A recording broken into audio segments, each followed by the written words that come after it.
Have you ever wondered why the cabin pressurizes during a flight, and what exactly that means for your comfort and safety? You might have felt your ears pop as the plane climbs, or noticed the gentle hiss of air circulating around you.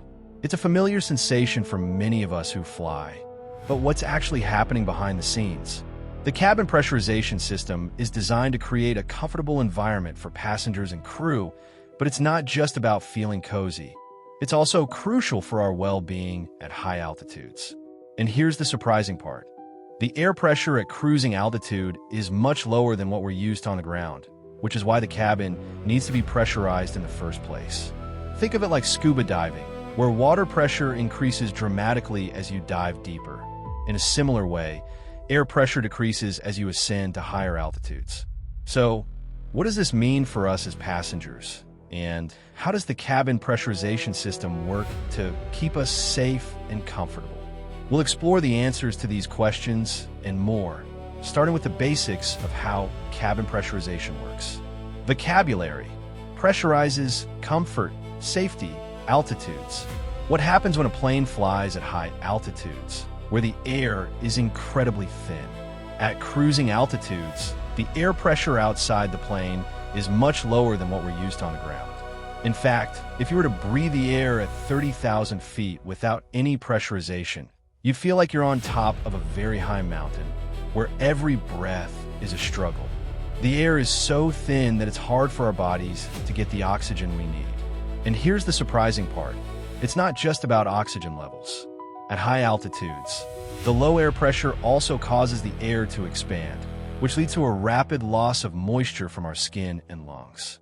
This can cause dehydration and discomfort, making it hard to focus and feel comfortable during the flight.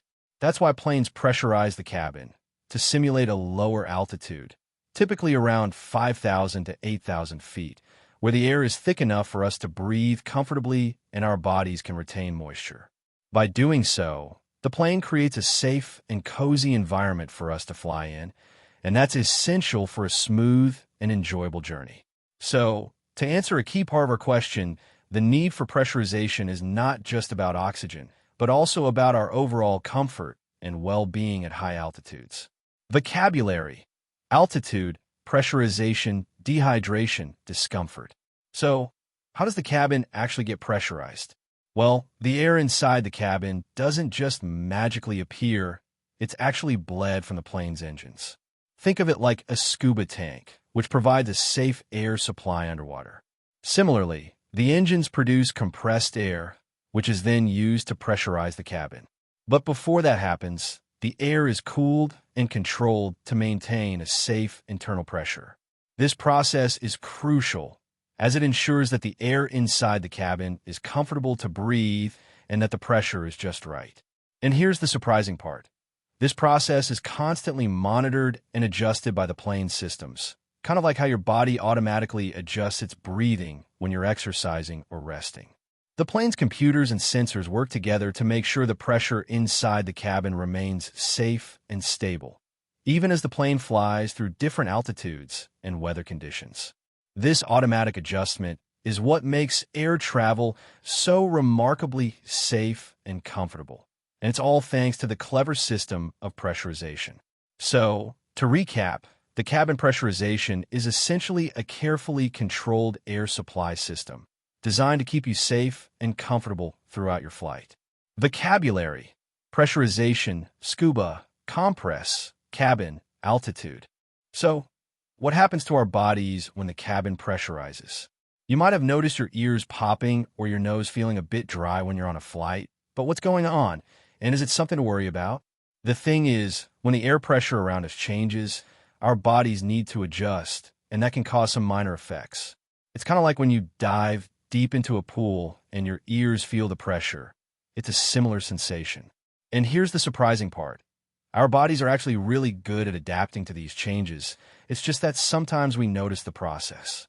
The pressurization system is designed to make this transition as smooth as possible by changing the air pressure gradually, so our bodies can keep up. The air inside the cabin is also kept nice and moist to prevent your nose and throat from getting too dry. So, while you might feel a tiny bit of discomfort, It's completely temporary and harmless, and the benefits of a pressurized cabin far outweigh any minor effects. After all, it's what keeps us safe and comfortable up in the air. So, to answer your question, the pressurization of the cabin is not only necessary for the plane, but it's also designed with our comfort in mind. Vocabulary: pressurizes, minimize, temporary, harmless. What happens if the cabin suddenly loses pressure? Will we all be in danger? This is a question that might worry some of you, and rightly so, because losing cabin pressure is a serious situation. But here's the reassuring part. Planes are designed to handle exactly this kind of emergency. In the unlikely event of a loss of cabin pressure, oxygen masks would deploy from the ceiling, providing you with a steady supply of oxygen. And the pilots wouldn't hesitate. They would immediately start descending the plane to a safe altitude, usually around 10,000 feet, where the air is thick enough for you to breathe normally without the masks. And here's the part most people don't know. Planes have multiple backup systems in place to ensure that even if one system fails, others can take over. For example, if the primary pressurization system fails, a secondary system can kick in to maintain a safe cabin pressure. It's like having a spare tire in your car. You hope you never need it, but it's there just in case. The rigorous maintenance that planes undergo also plays a huge role in ensuring your safety.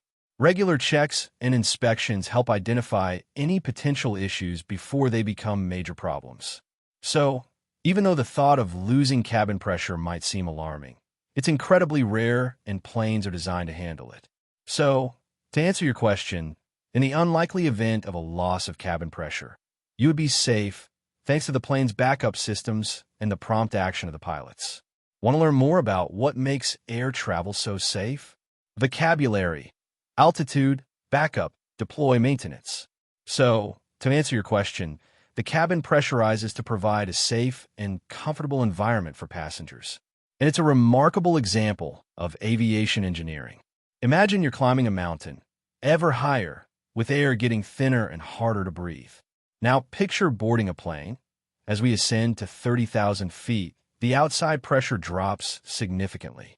That's why the cabin needs to be pressurized to maintain an environment similar to being at 8,000 feet above sea level. And here's the surprising part. This isn't just about comfort. It's crucial for safety. The pressure difference keeps the plane structurally sound and ensures that if there were a sudden loss of cabin pressure, it wouldn't be like breathing thin air at high altitudes. The pressurization system is designed to work flawlessly with layers of redundancy and backup systems. Now think about how incredible this all is.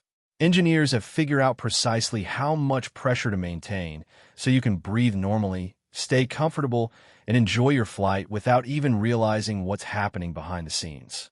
It's like having a mini atmosphere inside that mimics conditions hundreds or thousands of feet below. And if you're curious about more fascinating aviation topics, why planes fly, how they navigate, or even the science of turbulence, we have regular explainer videos that will take your knowledge to new heights. You can stay informed and maybe even enjoy flying just a little bit more. So what are you waiting for? If you'll never look at a plane the same way, you know what to do.